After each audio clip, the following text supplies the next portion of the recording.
好，今天跟大家分享这个瓜仔肉怎么用哦。那一般我们瓜仔肉可以做这个瓜仔肉的瓜仔鸡汤，也可以做这个瓜仔咸蛋哦，或者是蒸肉。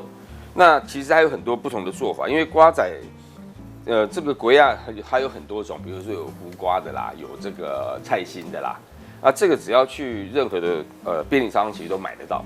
那也是我们台湾早期从农业社会开始，你们可能年轻人可能不是很清楚，在我们那个年代的时候，偶尔会有那种发财车，然后后面有很多格，那这里面就有很多是用这个酱油腌制的瓜仔类，比如说有菜心啊，有我刚刚讲的胡瓜啦。还有很多各种不同的，只要跟酱油腌在一起，也有萝卜都有。那现在当然方便了，现在就是只要你去超商或者是这个所谓的超市都买得到。那怎么用？其实它也很简单。你可以，我个人呐，早餐的时候我习惯吃的是最爱吃的是稀饭。稀饭只要跟比如说有一个酱油的荷包蛋。然后有个瓜仔肉，有个面筋，我跟你说，那一天早上就是心情非常好，功德圆满，对不对？那现在，瓜仔肉已经不仅仅只是拿来做早餐，我们在自助餐店里看到那个瓜仔肉的那个腌肉、那蒸肉饼，我也一定会点。便当菜也很好用。那今天跟大家分享的这道菜其实很简单，就是瓜仔肉蒸鸡。哦，很简单的是，你只要把鸡肉腌好，瓜仔肉也拌进去。那下面你可以用任何的，比如说你要用青菜也可以，你要用菇类也可以，只要有一个东西它是可以让我在流口水，可以让这个鸡肉浮在半空中都可以。为什么要浮在半空中？第一个是让它空气里面可以对流，哦，上下的时候在蒸的时候它可以空气对流。然后再来就是那种不希望，当然你如果说是像港式饮茶，你可以像那种蒸那个什么排骨，然后干嘛也不见得一定要在把它承载起来。那但是我们今天量比较大，那我们大概用1只半的鸡腿，鸡腿的部分切一切。你如果说要吃大口一点的话，你可以把鸡肉切大一点。那如果说还好，就大概1口大小，就简单的把鸡肉先对切，然后你可以一块鸡肉，你再对切，可以切成8块，再加刚刚的4块，总共是12块。你也可以再切小块一点。那当然，我们今天稍微让它分量看起来多一点。那这边我们放对了，我们先腌比较重要。来一点点酱油、盐，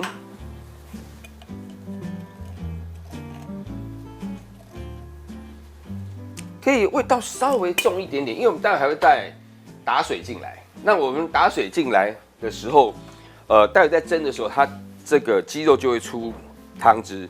它就会往下到这个菇的上面让它吸收。香油，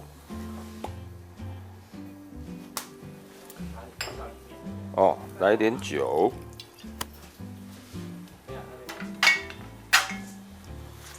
稍微抓一下。那你可以看刚刚放进去的，它的这个酱汁的部分，酒跟酱油都没了，对不对？然后你可以放一点点的瓜仔肉的汁进来，然后再放一点水，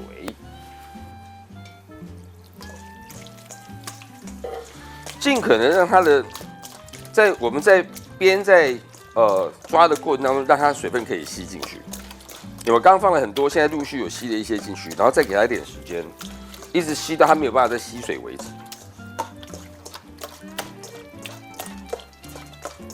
那有人在这个地方会放蛋，不管是全蛋啊，或者是这个蛋白进来。那我这边觉得其实也不太需要，这边放一点太白粉进来。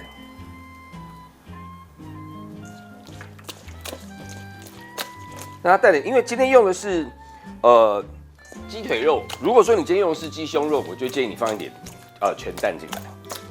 好，然后现在是把瓜仔放进来。然后直接把它放在上面。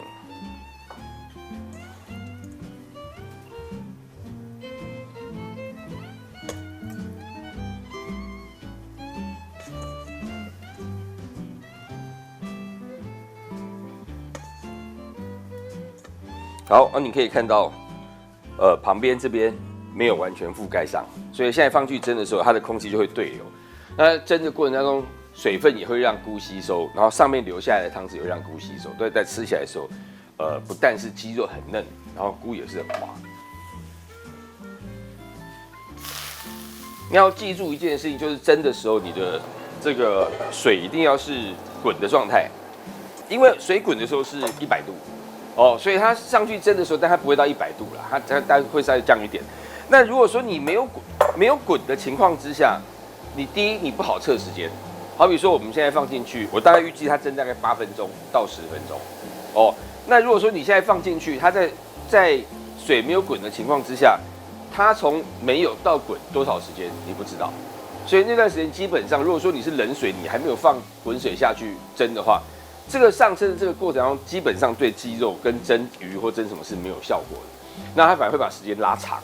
那鸡腿肉还不是很明显，鸡胸肉啦、鱼啦，它就变得非常明显，所以时间的精准度很重要。然后再来就是，我这个锅子本来是没有锅盖的，那我现在用了一个这样的锅盖，最好的情况下是有点弧度的锅盖是最好。那但就算没有，你现在放进来，对不对？你要看的就是，蒸进去的碗不要碰到锅盖，这样它才会形成那个蒸汽的对流，这样的话蒸才有那个效果。那如果说你盖住了，把这个甚至任何盘子或是碗的部分你盖住了，蒸汽透不过去，它只是拉长时间。那我们今天会稍微比较又比较简单。如果蒸鱼的话，我常跟大家说要把筷子架起来。要把鱼架起来，用筷子架起来，因为是让它空气对流，让它上架，在蒸的时间是一样。那我们现在其实我们的那个美白菇，它已经把鸡肉给架起来了，所以它现在蒸的时候，它的对流感就会很好。大概蒸个8到10分钟，那我们待会再来看，如果没有问题就可以吃了。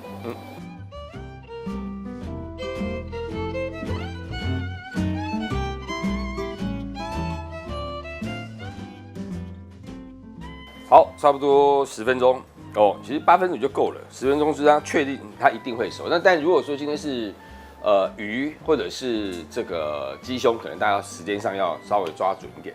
那鸡腿还好那现在就有点半汤水这样。我们刚刚有提到，就是刚刚打的这个鸡肉里面的水，它已经出来了，然后让菇也都完全吸收了。你可以看到下面这个地方，有没有？你看到这个水，你就会不自主想要放点面条什么之类的，对不对？但千万不要这么做。好，那我们面条你可以煮的时候再放进来了，可是你不要面条拿进去蒸啊。对，千万不要。那我们就再挑一块，很滑吃的时候还是要小心啦，因为它太滑，没有咬到你就吞下去了。那跟支气管什么关系？会噎到了支气管炎。刚刚的发言是小编，好不好？并不代表本台立场。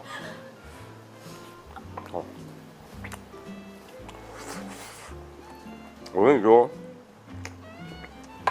如果你做了这个，你在吃饭的时候，餐桌上做了这道菜，你可以上面再怎么样，要点缀性的撒点香菜或者葱也行。那你可以盘子弄大一点，我想这是你们家的大菜，它现在的那个味道是很足，而且你会吃起来会非常开心。尤其下面的菇，我还是象征性的吃一朵给大家看。滑，还有就是菇也滑，鸡肉也滑，你吃到这道菜你会很开心的，试试看啊。